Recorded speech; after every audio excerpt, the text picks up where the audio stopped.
नमस्कार, मैं नवीन जायसवाल, 4PM राजस्थान में आपका स्वागत है।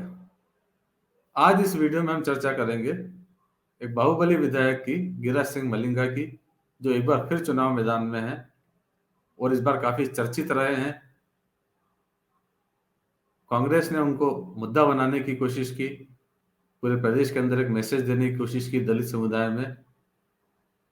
तो क्या हुआ दलित गिरिराज सिंह मलिंगा का, क्या उनके समीकरण रहे, उस पर बात करेंगे। पहले आपको बता देते हैं कि ये मामला क्यों चर्चित रहा था।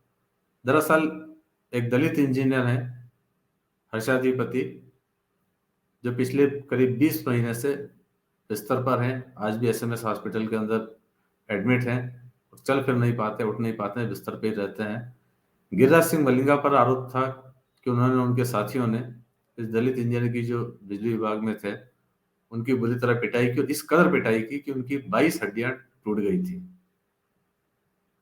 तो गिरिराज सिंह मलिंगा इन चुनाव के पहले, नामांकन के अंतिम दिन से एक दिन पहले उन्होंने बीजेपी ज्वाइन की और उनको बीजेपी का टिकट मिल गया और वो बीजेपी से के टिकट पर बाड़ी में चुनाव लड़ रहे थे। दलित संगठनों ने इसको लेकर काफी नाराजगी जताई, बीजेपी का विरोध भी किया और कांग्रेस ने भी इसे मुद्दा बनाने की कोशिश की। यह फोटो है जब मुख्यमंत्री अशोक गहलोत कांग्रेस के अध्यक्ष मल्लिकार्जुन खड़गे को लेकर और हर्षाधिपति से मिलने एसएमएस हॉस्पिटल पहुंचे, और उसके बाद जो सभा हुई उसके अंदर भी मल्लिकार्जुन खड़गे ने इसका जिक्र किया और दलितों के मुद्दे पर कहीं ना कहीं घेरने की कोशिश बीजेपी को हुई, गिरिराज सिंह मलिंगा के नाम पर।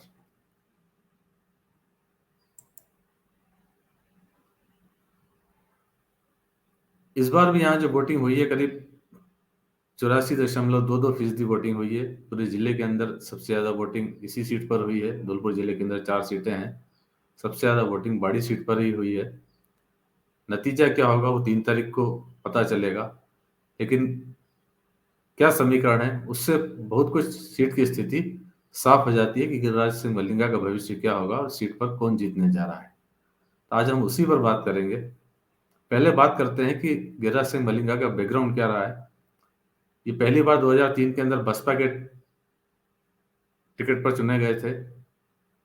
माफ कीजिए, 2008 के अंदर जब पहली बार ये बसपा के टिकट पर चुने गए थे, तो बसपा विधायकों के साथ जब 2008 में भी यही हुआ था कि बसपा विधायक ने कांग्रेस को समर्थन दिया था, तब से कांग्रेस के साथ जुड़ गए। अगली बार कांग्रेस के टिकट पर जीते 2013 में, और 2018 में फिर कांग्रेस के टिकट पर जीते। तो गिरिराज सिंह मलिंगा लगातार 3 बार से विधायक रहे हैं और चौथी बार मैदान में है। लेकिन इस बार जो समीकरण है वो उनके खिलाफ जा रहे हैं। पहले ये बता दें कि उन्हें कांग्रेस क्यों छोड़नी पड़ी। तो उसके लिए बहुत हद तक धौलपुर की लोकल पॉलिटिक्स से उसका योगदान रहा है। गिरिराज सिंह मलिंगा पर जो एक आरोप लगा दलित इंजीनियर को पीटने का, इसके कारण कांग्रेस ने उन्हें टिकट नहीं दिया, उसके कारण वो एंड टाइम पे बीजेपी ज्वाइन की और बीजेपी से टिकट ले आए।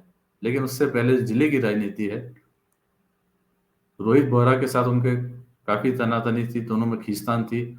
और धौलपुर में लोकल समीकरणों में माना जाता है कि जो राजा खड़े के विधायक है रोहित बोहरा, उनकी और उनकी टक्कर के चलते रोहित बोहरा कहीं ना कहीं उनका टिकट कटवाने में सफल हो गए और मलिंगा पहुंच गए भाजपा के खाते में। हालांकि कांग्रेस ने यही कहा कि एक दलित इंजीनियर की इस तरह से पिटाई की थी, इसलिए ऐसे दलितों पर अत्याचार करने वाले को कांग्रेस टिकट नहीं देगी। तो मलिंगा पहुंच गए भाजपा के पाले में। भाजपा में गजेंद्र सिंह शेखावत ने उन्हें बीजेपी ज्वाइन कराई और अगले दिन बीजेपी ने उन्हें अपना प्रत्याशी घोषित कर दिया। इस मामले को लेकर दलित संगठनों ने नाराजगी जताई। प्रधानमंत्री नरेंद्र मोदी जब चुनाव प्रचार के लिए आ रहे थे तो उसके पहले दलित संगठनों ने एक पत्र भी लिखा और प्रधानमंत्री से सवाल भी पूछे कि आप क्या इस मुद्दे पर भी कुछ बोलेंगे, इन्हें टिकट नहीं दिया जाना चाहिए, टिकट इनसे वापस लिया जाना चाहिए। यहाँ तक दलित संगठनों ने मांग की थी। हालांकि प्रधानमंत्री ने इस मामले पर कुछ नहीं कहा और मलिंगा चुनाव मलिंगा ने चुनाव लड़ा, मगर अब जो स्थिति है, बात उसकी करते हैं कि वहां उनके समीकरण क्या कह रहे हैं, मलिंगा की स्थिति आज वहां पर क्या है। तो जो समीकरण है उसके हिसाब से मलिंगा की स्थिति आज धौलपुर की जिस सीट की हम बात कर रहे हैं बाड़ी के अंदर, वहां पर अच्छी नहीं है।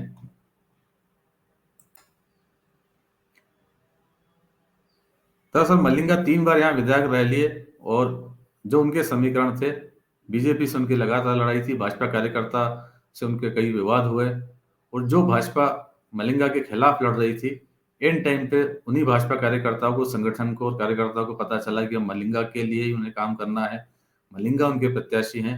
तो कहीं ना कहीं बीजेपी के कार्यकर्ताओं ने उनसे दूरी बनाई और वो कार्यकर्ता लग गए एक अन्य प्रत्याशी के साथ, जो जसवंत गुर्जर, जो बीजेपी के बागी हैं और बसपा से चुनाव लड़ रहे हैं। तो बीजेपी के कई कार्यकर्ता, बड़ी संख्या में कार्यकर्ता जसवंत गुर्जर के साथ जुड़ गए और मलिंगा को बीजेपी से वो सपोर्ट नहीं मिल पाया। ये तो पार्टी के स्तर पर स्थिति है। दूसरे, मलिंगा के जो समीकरण गड़बड़ा है, वो पिछले 3 बार से 15 साल से क्षेत्र में जो उन्होंने काम किया, जो उनका जुड़ाव रहा, क्योंकि बसपा और कांग्रेस के टिकट पर वो चुने गए थे, तो जो उनके समीकरण थे उसके अंदर एक खुद की बिरादरी के अलावा जो राजपूत समुदाय से गिरिराज मलिंगा आते हैं, तो राजपूतों के अलावा उनके पास जो वोट बैंक था वो कांग्रेस का वोट बैंक था, मुस्लिमों का वोट बैंक था और दलितों का वोट बैंक था। लेकिन चूंकि उन्होंने अब भाजपा ज्वाइन कर ली, तो ये दोनों वोट बैंक जो उनका था, दलितों का वोट बैंक और मुस्लिम वोट बैंक, वो उनसे छिटक गया। जब वो बीजेपी में गए तो बीजेपी का जो वोट बैंक था वो जसवंत गुर्जर, जो भाजपा के बागी हैं, उनके साथ शेयर करना पड़ रहा है उनको। दूसरा, जो कांग्रेस के प्रत्याशी हैं, प्रशांत परमार है उनका नाम, कांग्रेस के प्रत्याशी, वो भी राजपूत समुदाय से हैं।